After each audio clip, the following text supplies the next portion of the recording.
Soundstripe.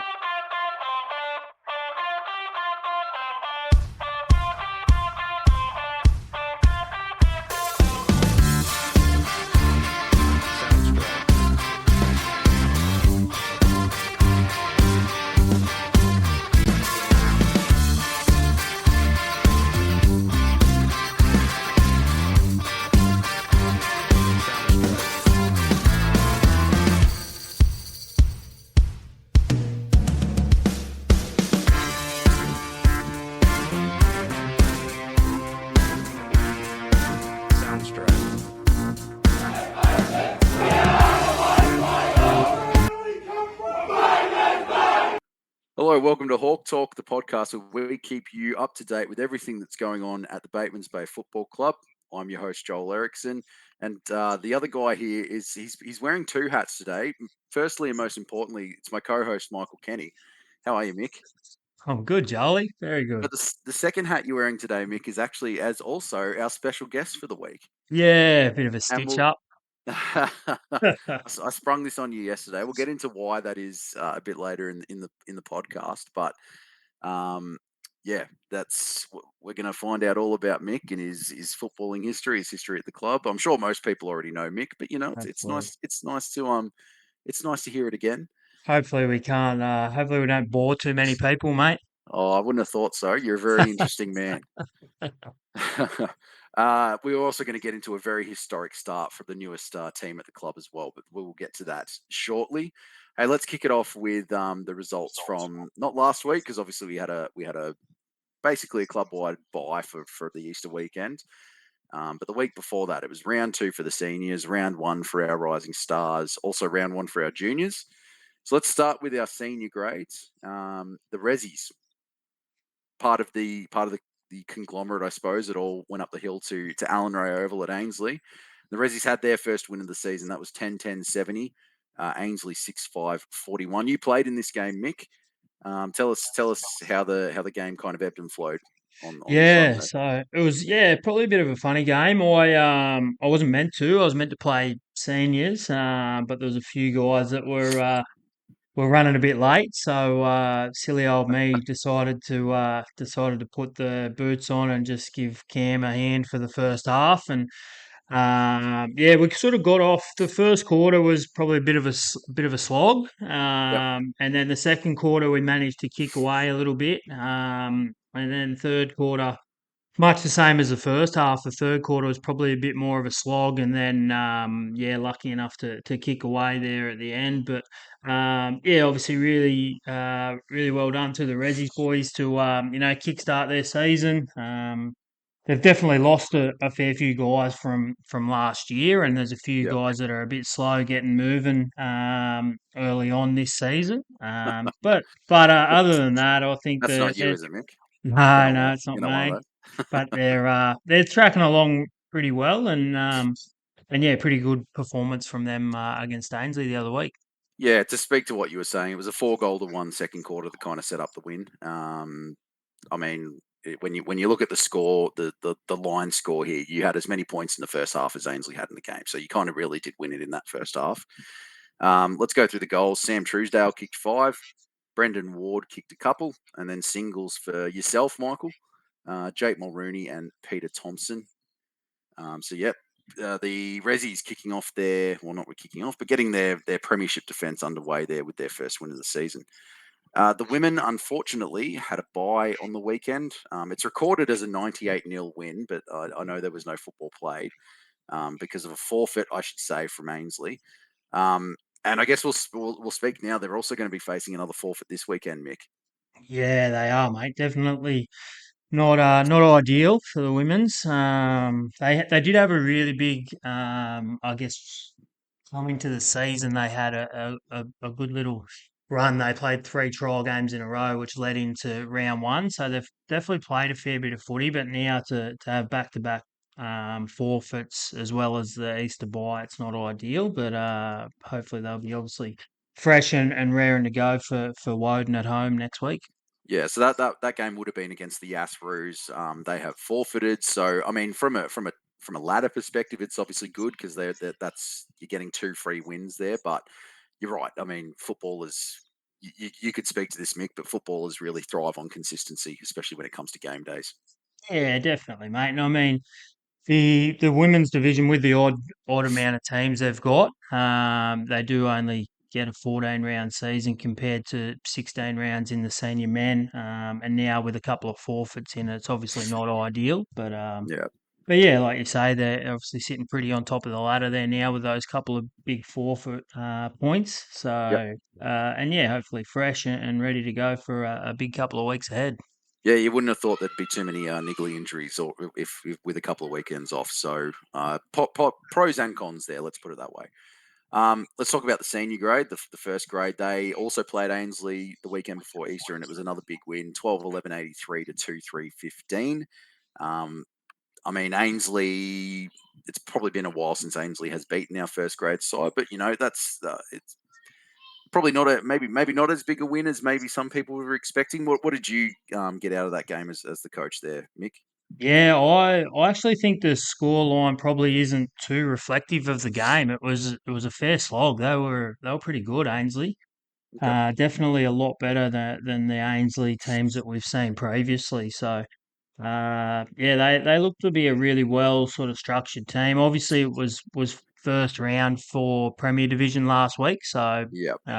they haven't been impacted by injuries and stuff like that yet. So it was probably nearly the best team that they probably could have thrown at us. And yeah, I thought they were pretty good. To be fair, I thought we probably had a few individual performances that sort of got us going, and then we probably our teamwork and our team structure off the back of that. But it was probably a little bit of a slog early, that's for sure. So goals in this one, Mick, you're up there with three. We'll talk about a little bit about that soon. Buster Ware also kicked three, as he usually does. Let's be honest. His little brother Tully kicked a pair, and then we've got singles for Cal Dawn, Brody Kaufman, Sam Malin, and Jared Thompson. So good mix of goal kickers there. But Mick, it's been a while since I've seen you with multiple goals. What's going on there, mate? Yeah, just a bit pretty lucky, mate, getting the cheap ones over the back, letting all the boys up the ground do all the hard work, and I was reaping all the benefits over the back. But no, I did enjoy it, mate. I obviously probably feel like I can't get my body to get to playing first grade every week these days, but yeah, I did enjoy being back around the boys and obviously enjoying a good win as well. And like you'll take three goals no matter how they come, I'd imagine. Um, Definitely. I want to ask you about Tully Ware as well, because obviously he had a fantastic year in the Rising Stars last year. He's come up and filled some pretty big shoes in Joseph Teggett, um, but he kicked two goals. He's in your best player list against Ainsley. What's his start of the season been like? Oh, outstanding, mate. Really good. I think we probably flagged it in the first episode this year of the podcast that he'd had a really big preseason, a couple of trial games. He'd really taken some big steps, and we're really excited about what he was going to bring to our team. And it just, yeah, like that last game against Ainsley, I thought the last quarter, he was the one who, for an 18, 19-year-old kid, he was the one who really stood up and. He kicked those two goals late in the last quarter, and he was just going forward. He's just a workhorse in the middle, and I think wouldn't be too many ruckmen that will be able to go with him across the ground. He's probably still got a fair bit of filling out to do. Yeah, But yeah, across the ground, he's just an absolute workhorse and takes some really big marks across the ground for us. And I think he's going to be a bit of a weapon for us moving forward. That's for sure. and I'd imagine it's handy. And not saying Tegs can't do this, because obviously Tegs is a freak athlete in his own right, but it is very handy almost having a ruckman who can act as that fourth on baller in a Yeah, lot of ways. yeah, definitely, mate. Yeah, and I think Tull would be probably the first to put his hand up and say that he probably doesn't have the strength of a lot of the other ruckmen in the division, but Yeah. when it comes to around the ground, it's definitely an asset that he's got up his sleeve. Yeah, of course. Let's talk about the Rising Stars. They both started their season the weekend before Easter. The men had unfortunately, a loss to Eastlake. This one was 21-18, 144 to 7-4, 46, 98 points. I mean, Eastlake, East Lake are looking like they're going to be a pretty slick outfit this season in that grade. But I mean, 7 goals, 446. That's a pretty high score. Comparing to last season, even in a loss like that, you can see the improvement that this team is having.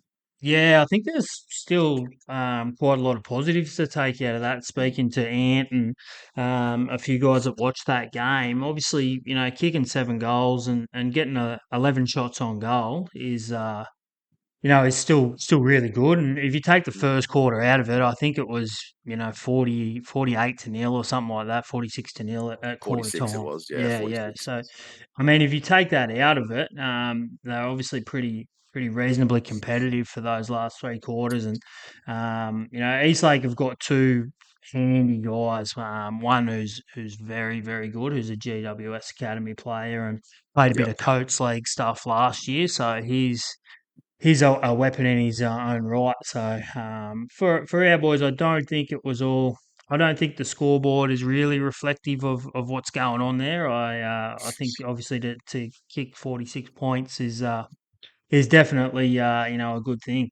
Yeah, and I mean, as you said, if you take out that first quarter, it's a 98-46 last 3 quarters, Yep. which is, I mean, pretty pretty good competitively wise, competitively speaking, I should say. Given how good we're expecting East Lake to be this season. Let's go through the goal kickers for this one. It was Nicholas Wayne kicked 3, Jake Attree with 1, Ethan Bromwich with 1, Caden Smith with 1, and Jack West with 1. Um, so, yep, good start to the season for the Rising Stars, and I'm sure they'll continue to improve through the season as most teams do. The Rising Stars girls. This is the women. This is the one that I'm really excited about. Mick, it's the newest team, and they've won game one. 6-3, 39 to 2-2, 14 against East Lake. That's a massive achievement for the girls, for Damien, the coach. Like, you must be so proud seeing that team have such a strong start. Yeah, I think talking to Nazi obviously the other week, on here on Hawk Talk, he was probably one who flagged it. He did seem pretty confident with the group of girls that he had, and it was probably pretty unknown to a lot of us. But I think if you listen back to that last episode, I reckon there was a fair bit of bounce and a fair bit of confidence in the way that he was speaking about his group, Yep. and yeah, obviously they went out and from all reports they never really looked like losing from the outset. They jumped them early and they got a good start and yeah, really obviously well done to those girls. I think we're bringing in some really good talent from down south as well. Yep. There's Isla Judd from Eden, who, from all reports, is an absolute gun. And then we've got Claire Callahan and Sophie Potts from Bermagui, who have sort of complemented the talented girls that we already had. I think we already know how good Sophie Firth is from what she did in the women's grade last year. Yep. So for her now to be back in, playing in her own age group, I think it's going to be beneficial for her development, and we can obviously see the class of her and Amy White is another one as well. She's been a toiler in our under 16s girls for the last sort of 2 to 3 years, and been the best player in that grade. So it's great for her to get some good players around her and hopefully build a really good squad in that Rising Stars women. Yeah, and I guess that's one of the benefits. We've spoken about it before, but it's you are offering probably the highest level of football for this age group on the South Coast. So you are going to potentially, if not this year, but definitely in the future, see the benefits of kind of getting those talented kids from further south potentially coming up and being part of the game. And it seems to already be working for the women's team. I know. Last year there were some of the guys would play every now and again, but I suppose that's all part of building the program. What are your thoughts there, Mick? Yeah, no, definitely, mate. I think it's the only under 18s program on the south coast. So Mm. from Sydney down to Gippsland, it's the only under 18s program that's offered. So we're lucky in that aspect. But for Rising Stars men, it's probably a little bit more difficult because the Sapphire does have that under 17s comp. So they've got if you're 17, you can still play that. But generally, you're 18, you're probably going into your senior footy Yeah, by then. Whereas Rising Stars women, we've got you've got under 16s girls, and then it's a big step from there to obviously go straight into senior women. So yeah, of course. it probably works a little bit better for our Rising Stars women, to be fair, just because of that age group and that bigger step going into senior football. Yeah, let's look at the goal scorers for that game. Sophie Firth, aforementioned, she kicked 2 goals, and then singles for Claire Callahan, Kaylee Dennis, Summer Walker, and Jess Westbrook. So that's a fantastic start for that team. And you were talking about Damien and the comments he was making earlier, and I think there's nothing more valuable, especially to a young group like that, of having the confidence of your coach. So kudos to Damien for doing a really good job with that playing group and getting that first win out of the way. Hey, let's talk quickly about the juniors as well, because they started their season a couple of weekends ago at Hanging Rock against Naruma. The under nines mixed, they played. There's no score listed there. So is that a competitive age group, Mick, or is that kind of playing for Nah, fun at mate. that So stage? so both under nines and under 11s are non-competitive. So we Okay. obviously, and by that we mean that we don't take score, don't keep score, Yep. and obviously no votes and stuff like that as well. So Yep. but yeah, with some really good numbers in those grades in the under nines and under 11s. I know Naruma were a bit short in both those grades, but yeah, we sort of managed to swap a few players over, and both those grades got to have a good hit out. Yeah, and I suppose at that age group, it's just about getting the guys on the field, or getting the players on the field, and just getting them enjoying footy. Um, and strong numbers is usually a good indication of a strong club. So Yep. let's go through the competitive grades. The under 13s had the bye. No Naruma team, or at least no game for them in the first week. The under 15s, they had a big win, 12-10, 82 to 117. That one was over Naruma. And then our under 17, oh, sorry, our under 16s girls, I believe that was also a buy. That was a buy. Under 17s, unfortunately, went down to Naruma. That was a 7-8-50 to 1-8-14. So a bit of inaccurate kicking there. But Yep. um, Mick, I mean, we've spoken about the juniors on this show this season, but we also spoke about them last year. Um, that's the future of the footy club right there, and I guess it's just good to see them get underway for another season. Yeah, definitely, mate. I think the under 15s that you mentioned, that was sort of Mercy Rule score as well. So I think Yeah, it okay. was a lot bigger than that as well. So they got a really good group, the under 15s. Obviously, a lot of guys in that team that were premiership players last year in the under 15s. But then if we backtrack to 2023, our under 13s went undefeated in the AFL Sapphire that year. So it's pretty much that same group from 2 years ago, which have now got back together in under 15. So got some really good talented players in that age bracket. Yep. And then obviously the 17s. Numbers are really good there. It was probably a bit of a tough day out for them, but going up against Naruma, who are between them and Gambula are probably the two teams to beat. They're the ones who played off in the under 17s grand final last year. So Yep. definitely a lot of positives to take out of that, and a reasonably sort of new group in the under 17s as well. So be interesting to see where they go moving forward. Yeah. I wanted to also talk about some of the other results in our senior grade, in our Div One grade, because there were some bizarre results on the weekend before Easter, and I wanted to kind of pick your brain about these, Mick, because Yep. you'd have your finger in a lot more pies than I would. Yep. We'll start with one that is not so shocking. This was Woden 12-21-93 over Cootamundra 2-3-15. I suppose that's not super surprising given Woden are the reigning premiers. Goulburn had a good win over Belconnen 13-9, 87 to 5-7, 37. Yep. Um, this one maybe not shocked me, but I was a little bit surprised here. Googong 12-13, 85 over Eastlake 8-10, 58. Eastlake had a really good win in week one. Is there anything out of that game that kind of stuck out to you there? Probably not so much, mate. I think, like we've mentioned before, with Ainsley around the Premier Division stuff. So Premier Division stuff didn't kick off. Um, didn't kick off till last Saturday. So I think that East Lake win the week previous, there could have been a bit of players dropping back who probably weren't community division players. So I think this is probably a more true reflection of what Eastlake will look like. And Googong, I think they're going to be a team to watch. I've sort of flagged it a little bit. I think that they're a side they're always thereabouts, but they've picked up a couple of handy guys as well, and I think they're going to be a team that are just going to sort of fly under the radar a little bit. So, yeah, I definitely think they're a team that we probably need to be wary of moving forward. Yeah, I mean, Gugong traditionally have been. I mean, they've kind of they've risen through the ranks.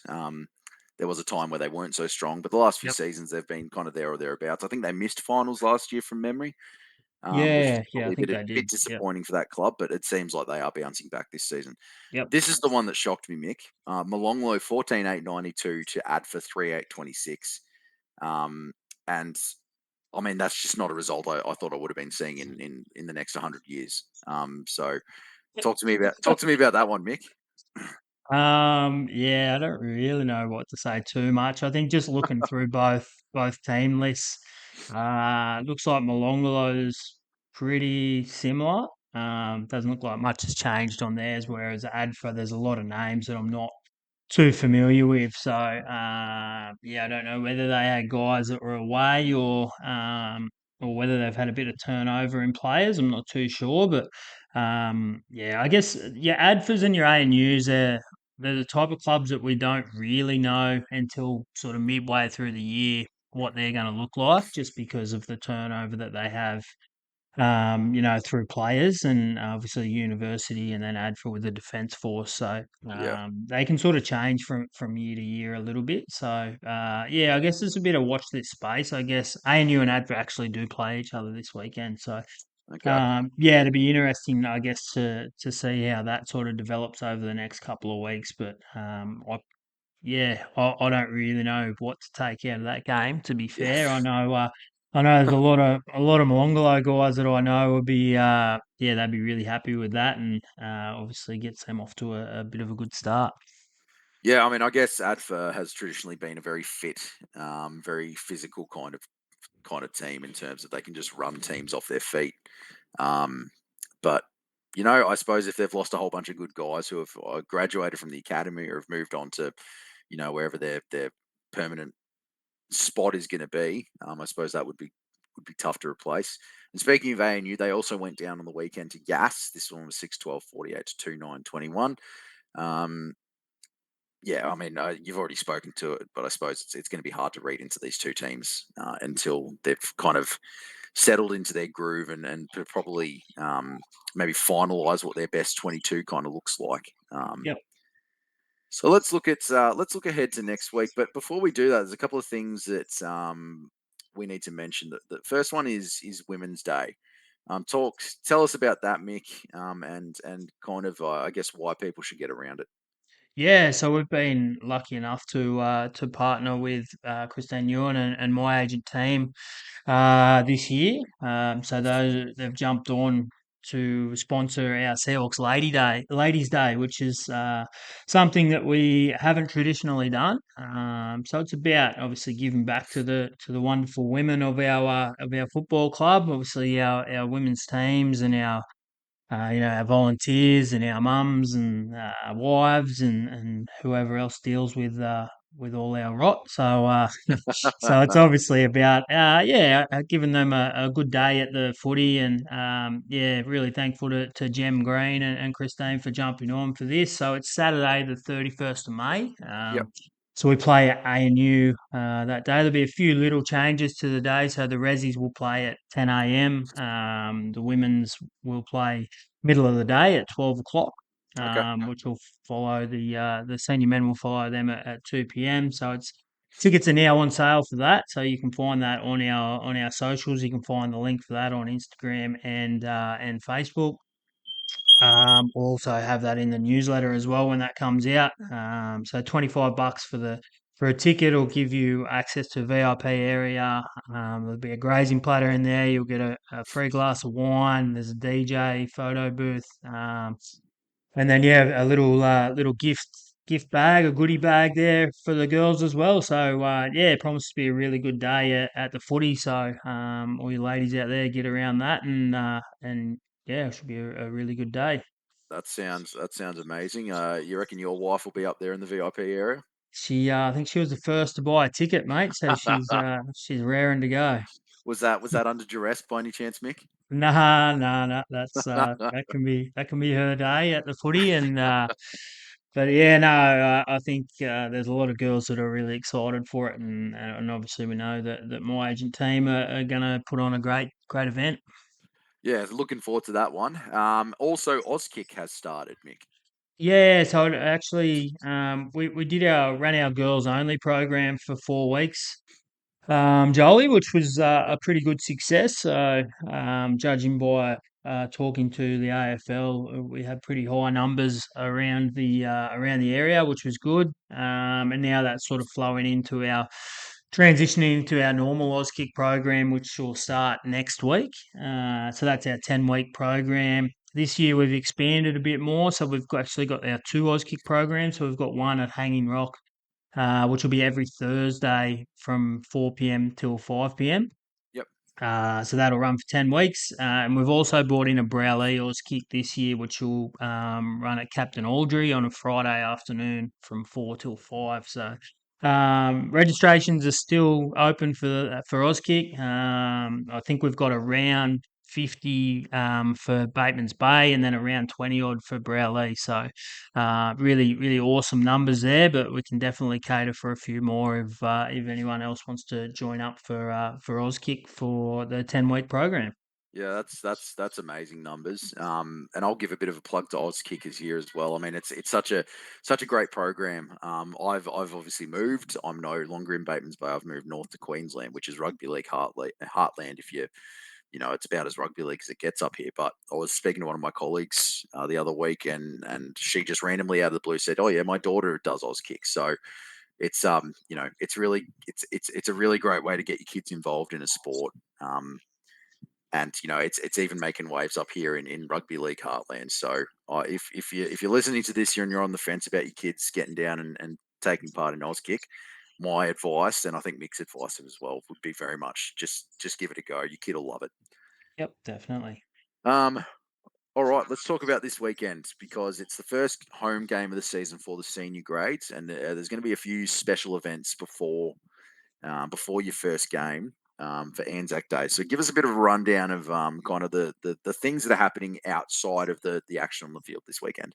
Yeah, mate. Yeah. So we'll bit of a game day schedule. It's obviously a little bit different with the no women's game this Yeah, week. But it'll be 11:50 was when we'll unfurl the flag for the reserve grade for last year. So we'll get that up and then that'll obviously lead into the reserve grade fixture at 12 o'clock. yep. Which is And against the then Murrum Bateman Eagles this weekend. it is, mate. Yeah, against Mara Bateman, which we obviously haven't played for a few years. So, and they've gotten off to a really good start. Yep, And then 150, we've got we'll have the last post and the national anthem, which will be the lead into the senior fixture, which is obviously us against Yass. yep. And then that'll be followed by the men's Rising Stars, who will take on Marist at 4 p.m. So big day of footy. It would have been a massive day of footy if the women had been playing as well. But still, 3 games is a big day of footy. Yep. How you feeling about your first home game this season, Mick? Yeah, pretty good, mate. Pretty optimistic. I think we're coming up against some teams who are in really good form. Yes, are probably a little bit unknown for us in the seniors, but they've obviously got off to a really good start. So Yep, there's a little bit of hype around Yass from what I'm hearing out of some guys in Canberra. They've picked up a fair few Belconnen rising stars, so they've got a pretty youthful group of players out there, and I think we're all aware of what how dangerous youth can be. So for us, it's about really digging in and ripping into our our structure and our game plan, and I guess obviously starting the game well, and yeah, hopefully the rest will sort of take care of itself. I mean, Hanging Rock has become a fortress for the first grade side. They didn't lose there last year, and they traditionally your teams do tend to get off to really strong starts at home. Is that one of the metrics you're going to be judging the weekend by? Yeah, I definitely think so, mate. I think that's we obviously have probably the biggest crowds of any club in our division. There's Yep. definitely no secret around that. So for us, we tend to like to get off to that good start and then hopefully feed off the crowd, which if we can get a big crowd there on Saturday, which I'm sure that we will, we can yeah obviously get off to a good start, feed off the crowd, and yeah hopefully get on that front foot nice and early. You mentioned the Rising Stars men as well. They're playing Marist 4 p.m. Um, any kind of insight into that game at all, Mick? Yeah, from all reports, Morris are looking very good. I did watch a couple of their games at the Queanbeyan Preseason Cup, and yeah, they did look like a really good unit. Really well drilled unit, well coached team at Morris. So I think for our boys, it's just another step, and hopefully taking another step in the right direction, and working on some things. Obviously, a really brand new team in the Rising Stars. Got a fair bit of turnover from last year, so Yep.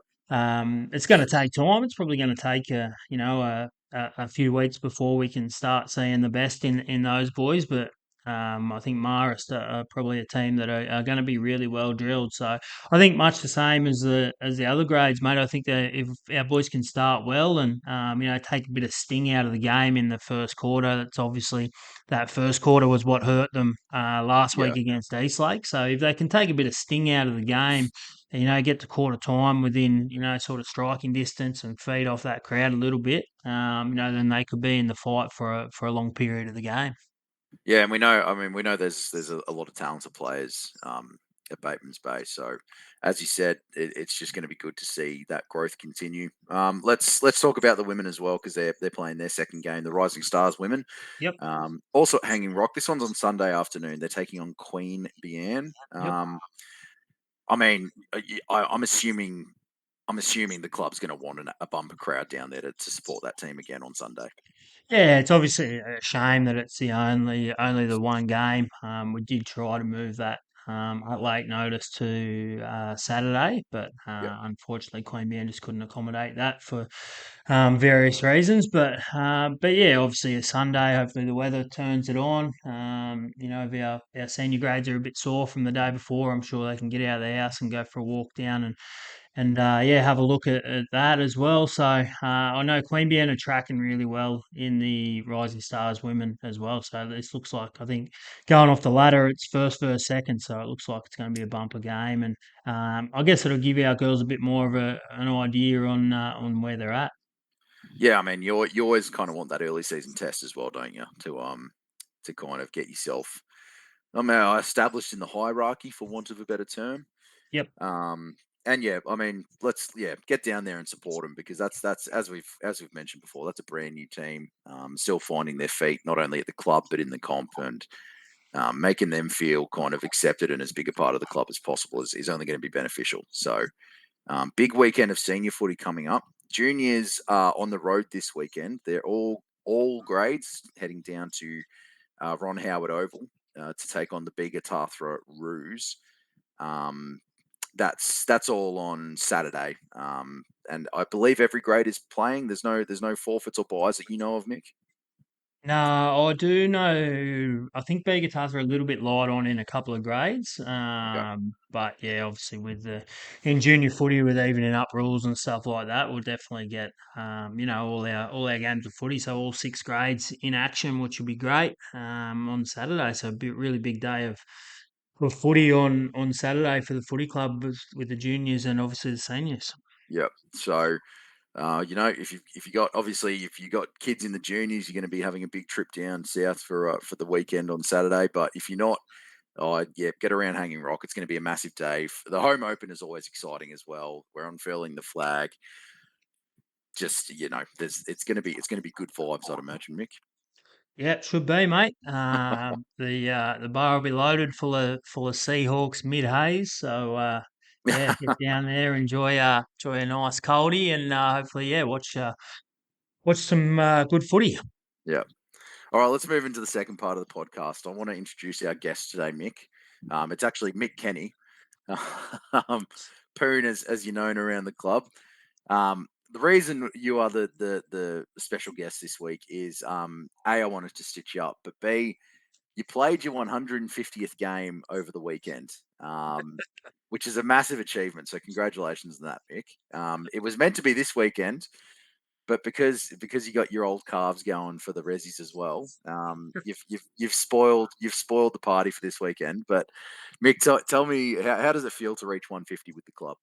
Yeah, obviously really good, mate. Yeah, it was something that I didn't realise until about Monday morning. I was sitting there and I was actually on my way to Sydney. We're going up to the Royal Oyster Show, and yeah, I sort of was thinking about footy, and I thought, oh, I've done myself a mischief here, and I've played my 150th a bit prematurely, but yeah, no, obviously, yeah, really good, mate. I'm not one who is big on milestones and stuff like that. I generally make a big deal for other guys, but I'm not a guy who likes the spotlight and stuff like that. So, yeah, I think obviously a great achievement and obviously a great football club. I think in total, mate, I think I'm around probably the 270, 280 mark. I think I was around 120 before I moved here. So Wow. yeah, obviously really proud to get to that many games, and anyone who knows me knows I'm just a guy who loves playing footy and loves football. I mean, 270 games that's a massive career, no matter which way you swing it. And to have 150 of them at the same club is also a massive achievement. So I know you said you're not one for personal accolades, Mick, but I think I can speak for the entire club when I give you the massive congratulations for getting to that milestone. And you've been a massive part of the kind of what the club has been able to achieve over the past decade or so, and you're going to be a massive part of what the club's going to achieve over the next decade or so with the move up to, hopefully, fingers crossed, the move up to first grade in Canberra. So well done, mate. Let's Thank you, let's mate. talk about let's talk about you a bit as well, because we haven't really had the opportunity to do that yet on this podcast. We've found out about a lot of other characters around the club, but you have been one of the constants since I've known the club. Obviously, I was lucky enough to kind of been the main media who was covering your premiership year in 2018, and that was a massive. I still have very fond memories of that. And you were obviously the coach and playing all through that year. You've been coaching. You've been yeah. I mean, you've just kind of been always at the club. You've been one of the constants. Tell me kind of how you ended up being a part of this club, because you're not originally from the South Coast, are you?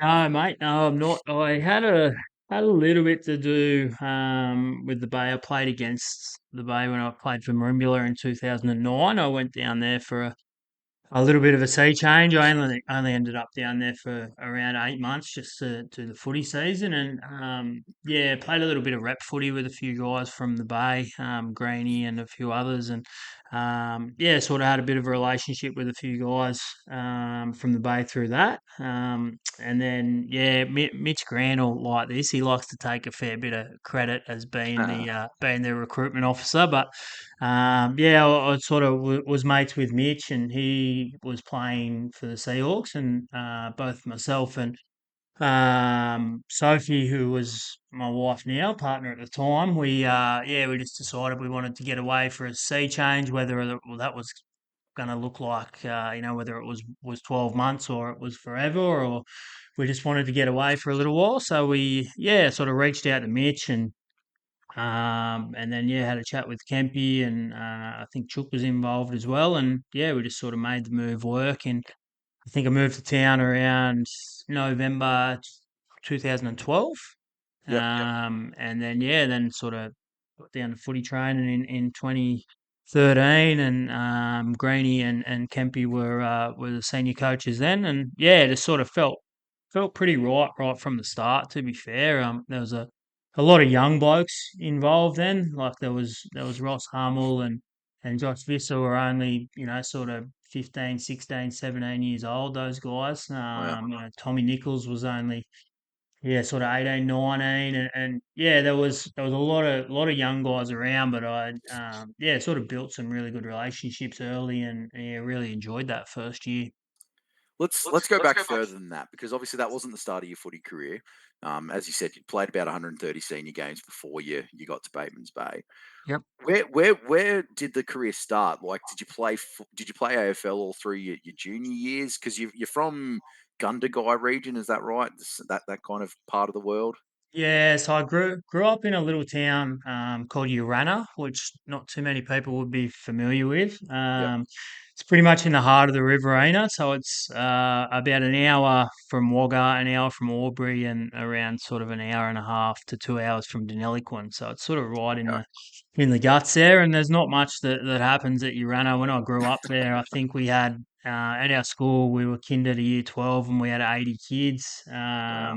There was around 400 people who lived in 400 to 500 people who lived in Urana, and I think now it's even worse. I think there's only around 6 kids at the school now, which is just Wow. 86, and there's only around sort of 200 people there. But yeah, it was pretty much growing up, mate. It was footy on Saturday in the winter, and it was cricket on Saturday in the summer, and that was pretty much the extent of what we did out there. But my family was pretty heavily involved in the football club. My nan was a life member, and she pretty much religiously ran the canteen on Saturdays, and my dad was president for a long period of time. So for Okay. me, it was pretty much Tuesday, Thursday, Saturday. Yeah, we were at footy, so I grew up. Yeah, had a really good childhood at Urana, and yeah, obviously football was just in my blood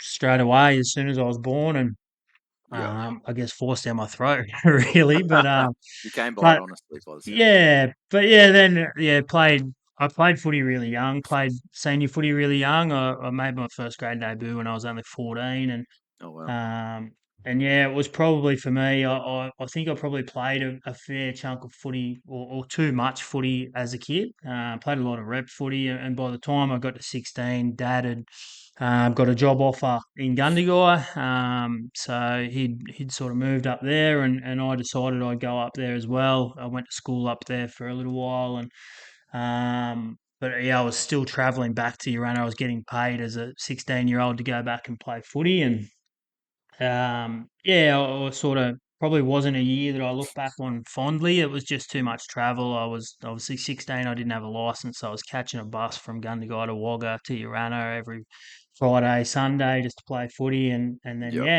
ended up playing rugby league for a few years, and had a few years off, mate. Okay. So you ran a football club was where you made your first grade debut?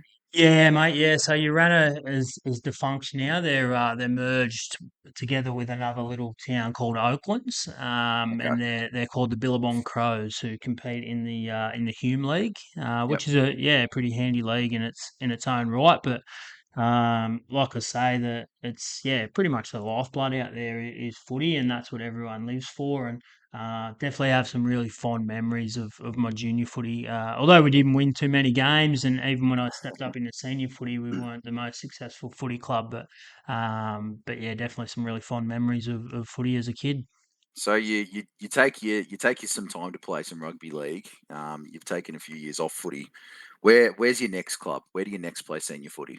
Yeah, so it's sort of come about. I guess I got the itch again, and I got knocked out a few times playing rugby league, and just found out I was pretty ordinary at it, to be fair. So I sort of dipped my toes in the water at the club called Mara, which is in the Farrer League, which is Yep. about sort of 20 minutes out of Wagga. So yeah, I went over there, and I was still juggling that with rugby league. So I was playing Aussie rules on Saturdays, rugby league on Sundays for Gundagai. Wow. And then yeah, sort of built a bit of a relationship there with a few guys. And then that was sort of '07, 2008. I actually went over to Cootamundra for a year, and that was yeah, it was a bit more relaxed. I didn't have to train; I could just rock up and play footy every week, and didn't play too many away games. But yeah, I guess I sort of yeah got back into footy a little bit off the back of that. But it was probably 2009 when I moved to Merimbula. I had just had a bit of stuff going on in my personal life and stuff at the time that I needed to get out of Gundagai and.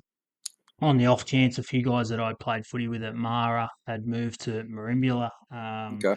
One of them, who was Dan Edwards, he was the coach of Merimbula at the time. So yeah, had some conversations there and moved down there for the year, which yeah, which is definitely a year that I look back really fondly upon in my senior career. I think that was probably the catalyst for my whole career. I don't know if I didn't go to Merimbula in 2009. I'm not sure whether I would have still kept playing Aussie rules at all. So Yeah. Okay. I do owe Dan Edwards and a few guys that were at Merimbula Footy Club that year a lot, because it was probably yeah, I guess I got a bit of love back for the game when I was there. Yeah. But you're yeah. I mean, you're a Seahawk, aren't you? Do you consider yourself a Seahawk first and foremost? Oh, definitely, mate. Definitely, yeah. So I did when I come back. Like I said, I only did that '09 year at Merimbula, and when I come back to Gundagai, I did a fair bit of travelling around. I went back out to the Billabong Crows and played out there for some money. Went up to Tumbarumba and sort of chased a premiership up there. And yeah, I guess I sort of went around and played for money, and it was more so I was enjoying it, but I think it was just something that I was sort of good at, Yeah. and it wasn't so much the enjoyment stuff. But when I moved down here, it was a new world. So when I come here in 2013, it was guys that were rocking up just playing every Saturday, for the love of the game, for the love of their footy club and their teammates, and that was something that resonated really strongly with me. And yeah, like I said, that 2013 year with all those young guys, it was a really enjoyable year. And yeah, definitely. I think how welcoming everyone was in that first year is definitely the reason why I'm still here. I mean, it's been 12 years now. You were part of the move up to the initial move up to AFL Canberra, correct? Yeah, so that was the first year I come here was our first year we went up there, and Okay. I was pretty oblivious to it. I'd obviously played in the Sapphire in 2009 for Merimbula, Yep.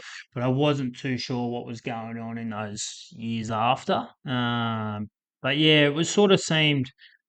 After asking guys that were involved in it, obviously Nazi said last week that he was one of the drivers behind it, and Dwayne Gentner and Danny White, they were the big drivers behind it, and Yep. we did get touched up that year. I remember myself and Billy were telling the under-18 boys last year that don't get too down on yourself, because I think there was two times where we got walloped by 200 points. I think we Yeah. back-to-back Right. weeks. I think Adfa beat us by 200, and then the next week ANU beat us by 200. So, Yeah. Okay. um, but yeah, it was we were reasonably competitive with a few teams, but then against the higher teams, we were probably a little bit off the mark. Yeah. I guess that's expected. Growing pains. So tell me, you played 2013. When do you first dip your toe into coaching with the club? So it was actually 2014. I took on the under 16s at the time. Yep. Um, that was just so I just wanted to give back to the club a bit more, and yeah, I guess just coaching was probably something that I knew eventually I was going to get into, because even in my junior days, I'd really enjoyed that strategic side of it, and all the rep footy I'd played, I'd had a really good gauge for that. So it was probably something I knew I was going to get into at some stage, and yeah, so that under 16s team that I coached in 2014, guys like Lucas White, Tommy Holder, Rory McDonald, Michael Thane, Connor Art, Bailey Twan, Kyle O'Malley. So yeah, a lot of guys that I've obviously played a lot of footy with now. So Yeah. That's a um, lot of first graders now, isn't it? yeah, and then those guys, I think they're a bit dirty because they probably only really had their one coach in their whole in their whole career coming on from under 16s. But yeah, they were. It was an enjoyable year. We actually made the grand final, but I couldn't coach them in the grand final because in the same day we had to play Woden in a preliminary final, so we didn't. Yeah, okay. I didn't get up there, but they got beat by Aladella pretty convincingly in that grand final. But yeah, that was sort of my first initial coaching gig, I guess. Yep. So when did you take on the first grade role? So 2015 was when Sammy Malin stepped into the shoes of the senior coach, and we'd had a bit of stuff that sort of went on in 2014 off field. And we had a big number of turnover of players, and 2015 was probably a year that I guess we look back on now as we really struggled on the field, Yep. but off the field, I think it probably galvanised a lot of us and was probably the catalyst behind our 2018 premiership, to be fair. Yeah, okay. But yeah, there was weeks in that 2015 where we'd really struggled to, we couldn't even get one team on the paddock. Sometimes, we'd forfeit and then we go up the hill with 17, and I think Woden beat us by a couple of 100 points there. And I think Kempy was the president at the time. I think he took over from Bluey Hayden and Paul Wakelam, and he'd just sort of come to me and said, "Look, we sort of feel that going forward that you're the guy who needs to do it," and had a chat with Snails, and he probably just didn't have the time and the commitment to take on the role. Yep. Um, so I stepped into that role in 2016, and I think the first move was I just wanted to get a Resi's team up and going again. I wasn't so focused on results. I was more about I just wanted battle. I wanted players back at the club, and yeah, worked really hard in that off season. Sent out a lot of personalised letters and everything to try and get guys back, and yeah, luckily we did, and took over as the Resi's coach in 2016, and yeah, that was the first year, and we were lucky enough to sneak back into finals footy that year. Well, you played finals in 16 and 17. Yep. What 2018 obviously is a legendary year at the club. How did that year feel? Did you have any? Was there any inkling during preseason or during the early part of the season that you had something special that year? Yeah, I think we knew we had the list. 2017 we weren't too far off. So 2017 we had to win the last 5 games of the year to even make the top four, Yep. and we beat Adfa twice, who actually went on to win the premiership. Yeah. Okay. And we'd beaten ANU once, who had finished third, I think. But so yeah, I think we felt we weren't too far off the mark. We picked up a few key players, so we got Nath Blackburn back in 2018.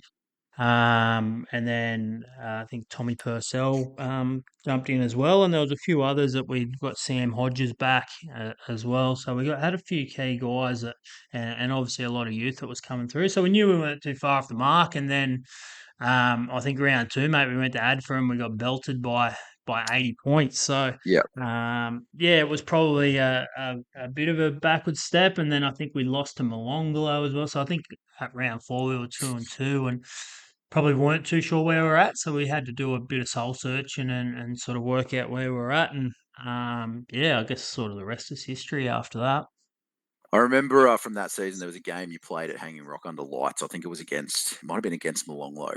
Yep. It was later in the season. Malonglo were looking at like one of the really strong teams. Woden was strong that season, Yep. and you knocked them off. You knocked Malonglo off under lights, and I think from my perspective, as someone who'd been covering the team that year, that was the weekend where I went, you know what, this team's good enough to win a premiership. Do you remember that game? And is there anything that sticks out to you about that game in particular, or I guess from a coaching perspective, does it just look completely different? No, I think you're right. I think that game, and I think we mentioned it in one of the podcasts last year. I think we played Woden at Stirling as well during the year. It was the first time that we'd beaten Woden in a long period of time. I think they were probably the two games where we sort of stood up and thought, you know what, we're not too far off the mark here. And yeah, I think the Malonglo one we took a fair bit of confidence out of. Because we probably weren't too far off the mark earlier on in the season, and we probably felt that we really dominated them that game at home. So I think when we went into, if you fast forward to grand final day, I think we felt really confident going into that game just from how we'd the games that we'd played against Molonglo throughout the year. Mm, But yeah, I think we probably just built and built, and it's that old cliche, mate. But we're probably just playing our best footy at the right time of the year. uh, I mean, grand final day. We've spoken about it on the podcast. We don't need to rehash it, but obviously that's the club's first premiership in Canberra. You go into 2019. You've how did challenging did you find 2019 coming off a premiership? Yeah, we had a fair turnover, as we generally do. Like most Yeah. years, we do have a fair bit of turnover, but yeah, I think we probably just didn't have the cattle in 2019. I think we had plenty of experienced guys, and we were still pretty young. But I just don't think we had the right players in the right areas, and yeah, we got beaten a prelim that year by ADFA, Yep. who went on to win it and were yeah definitely the best side that season. And then I think a lot different to 2018. I just think we weren't playing our best footy at the right time of the year, and we had a lot of injuries. I remember leading up into that game, we had Mm, Ross Hummel out, we had Josh Visser, and a few other guys that were key members of our team that didn't play in that preliminary final, and we probably just sort of limped into finals. So yeah. yeah, I don't know whether there was much pressure or anything like that. I think it was more so that, yeah, we just had a bit more turnover, and it was probably a year that we look back and we probably just didn't have the list that was good enough. Mm. That obviously you lost a couple of seasons basically for COVID. Um, the next probably game that I can think of that really defined this club, and it's not such a positive one. Um, and I think you know the game I'm talking about here, Mick, is the prelim loss to Gugong. Yep. The home loss, 2022 it was. Am I correct? Yeah, 2022, mate. Yep. Yep. I was there that day. I could see how shattered everyone at the club was. Looking back on that day, do you think do you think that helped springboard you to the next premiership, the 2023 premiership? Yeah, I think so, mate. I don't. If we had went on and won the premiership in 2022, I'm not sure whether we would have been the team that we were in 2023. But Mm, I guess hindsight's a funny thing, but yeah, it was a pretty ordinary day. yeah, I actually didn't play. I didn't play many games towards the end of the season in 2022.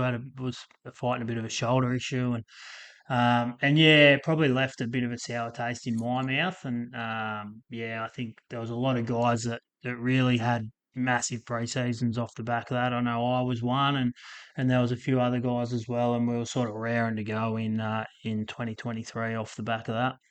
yeah. I mean, 2023 was a fantastic season for the club. Although you started 1-3, is that correct? In 2023, it was a bit of a slow start, but Yeah. I don't I don't think you lost again from that point. Nah, so I think it was from what definitely June long weekend onwards. After that we definitely didn't lose a game, and to be fair, Jolly, we didn't really look like losing the game. Mm, I think we were just winning games easy. Even if you look back at our final to get into the grand final, we'd won that by we beat Adfa by sort of 40 to 50 points, and then grand final day we'd won by sort of a similar margin, yeah, around sort of 30 odd points, so 40 points. So yeah, I think we were just a team that was, we were pretty hungry, and we definitely had the list, and we'd had a fair bit of luck. We had no real injuries, and everyone was fighting fit going into grand final day, and yeah, I guess obviously a really good year, and a great group of blokes to share that with. from a coaching perspective, do you think the 18 or the 23 premiership was more challenging to win? Um, Geez, I don't know. I think that the different. I guess 2018 was a real build. Like it was a 3 year in the making. Like I Mm, I took over coaching in 2016, knowing that this team wasn't gonna win a premiership in the first two seasons. yeah, Um, So it was sort of a 3-year process to get to that point. Whereas 2023, I think we knew straight away that we were pretty unlucky in 2022, and we probably were the best team in 2022. That Yeah, that the writing was probably on the wall, and there was obviously a lot of redemption that was fueling it, and so yeah, I guess I don't know whether challenging's the word, but yeah, I think they're both very different seasons in their own right. yeah. 2024, you decide to take a break from coaching, at least as the head coach of the first grade side. Um, Nathan Blackburn obviously stepped up and took on the team that season, Yep. and you moved into an operations manager role with the club because obviously there are big plans at the club which we have spoken about ad nauseum on this podcast. But Yep. tell me, what was that like having to kind of take a step back and play as a player, but also kind of observe from the outside looking in a way for that season? Yeah, it was pretty challenging. I think early days was pretty challenging, and it was probably trying to find that happy medium where I didn't want to feel. I didn't want Nace to feel that, I was trying to take over and stuff like that. So, and I'm assuming, without speaking to Nath, I'm assuming it would probably be pretty challenging for him as well. But yeah, it was. I guess it was just one of those things that I had to do last year. I didn't have overly big confidence in my body, which I Mm. sort of still don't now. So that was why I sort of played resis for those first, few weeks to get to see where I was at, and obviously looking at the bigger picture, we needed someone to really get that under 18s men's program going, and I sort of felt that I could help in that area as well, and with the seniors, I think I just sort of felt that we'd have enough leaders within that space that it could sort of take care of itself as well. So. Yeah, Yeah. it was probably it was a bit challenging early on, mate, but yeah, there's definitely times where I really enjoyed my footy. I think there was probably coming into the back end of the season, probably the last sort of 3 or 4 matches where thought I was playing some pretty good footy myself, Mm. and I was really enjoying it. And then if you fast forward it to grand final day, I probably didn't enjoy it that much, and put a bit of pressure on myself, and build it up to be a really big day, and had a few injuries and stuff like that, and yeah, it probably isn't a day that I want to remember too much of. No, that's fair. I think you'd agree with me though that last year it was still a successful season. Obviously, grand final day wasn't ideal, but there's got to be a loser for every grand final. Unfortunately, it was us last year. But Yep. you're right. There were a few injuries from memory. You were coming in with a calf complaint. Jonah had a hamstring. Obviously, Brett with his knee, and he Yep. went down in the first quarter. I think you'd agree with me that Nathan did a really good job with that team and had him playing some really good footy throughout the year. And it was probably just unfortunately a bit of a. Um, I think if we'd had our full team fit and firing on the field that day, that game probably looks a bit different. Yeah, I guess hindsight's a funny thing, mate. But yeah, I think we definitely had the list and the talent there, that's for sure. And there's probably a few things that come into play that while we didn't bring the best version of ourselves on grand final day, and that's footy. That's just what happens if you don't turn up on any given day, and the other team does. Unfortunately, that's Mm, just sort of how it goes. And the boys have taken a lot of onus for that. We've had numerous conversations around that pre-season camp. We sat down and we sort of had a pretty open chat around bringing the best version of ourselves every week, and if we don't do it on any given week, that we're not going to get the result that we want. So yeah. yeah, I think there's a lot of that goes into it, and as you mentioned, I thought Nath did a really good job, and yeah, and that's probably why I've sort of jumped back in this year. Is I sort of felt that there was a few areas that I feel like I could help a little bit, and there was probably a few areas that he felt that he was struggling in, and thought that we'd be able to complement each other pretty well. And I suppose that's the beauty of footy, isn't it? There's always a chance for redemption. 2025 is a new season. You've started off really well with a couple of wins. How is it going? The I guess the co-coaching setup. And you've also got the support of, I think, JT is your assistant this year. Obviously Sam Malin's got a ton of experience and he's around the group. How do you find that the coaching and the leadership is this year for the team? Yeah, well, it's pretty early days, mate. Sort of the trial games. What sort of did one of them one out, and Nath didn't play the other week against Ainsley. So, yeah, it's still early days, but I guess we sort of feel, like I said, we sort of feel it. We've got strengths in different areas, and um, yeah, it seems to be. I really enjoyed the round one game where I was on the bench and. I could have that bit of a dealing with the players as they were coming from the ground, and I could look at the game a little bit different to how Nath was looking at it on the field. Yep. So I think that that's going to work really well. Obviously, having really good brains trust as well. So we've got JT as our assistant coach, and we've actually managed to snavel Shan White from the women's team. So she's jumped on with our coaching staff in the senior men, and Okay. she wants to develop her coaching a little bit more. So she's spending a bit of time with me on the bench, and I guess getting a bit more of a gauge as a coach from a game day perspective, and being on the bench. So having her around and using her as a bit of a sounding board as well. And like you say, there's some really good leaders within that group. You've got Sam Lynn, but leadership group, we've obviously got Kyle O'Malley and Michael Thane as captains, and then we've brought in Buster Ware and Josh Mulrooney, who are really good leaders in their own right as well. Mm. Mate, it's probably a good thing I moved to Queensland in the end. It sounds like I would have struggled to get a gig this year. So, We would um, have found I something for you, mate. I don't know about that. Hey, Mick, thanks for the chat. Just before we go, I do want to ask you one more question. And this is for the benefit of the players. Who is the biggest pest at the club this year, and why is it Liam Backo?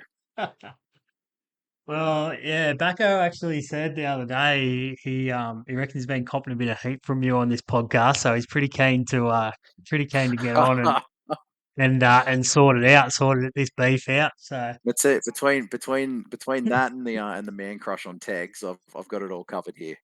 yeah, well, I haven't seen Tegs for a while, so I'm gonna find a new man crush. We might go Tully Ware as well, but That's not a bad call. for biggest pest, I don't know. It's there's a few about, that's for sure. There's a few that Because are Viss isn't technically at the club anymore, so you can yeah. rule him in.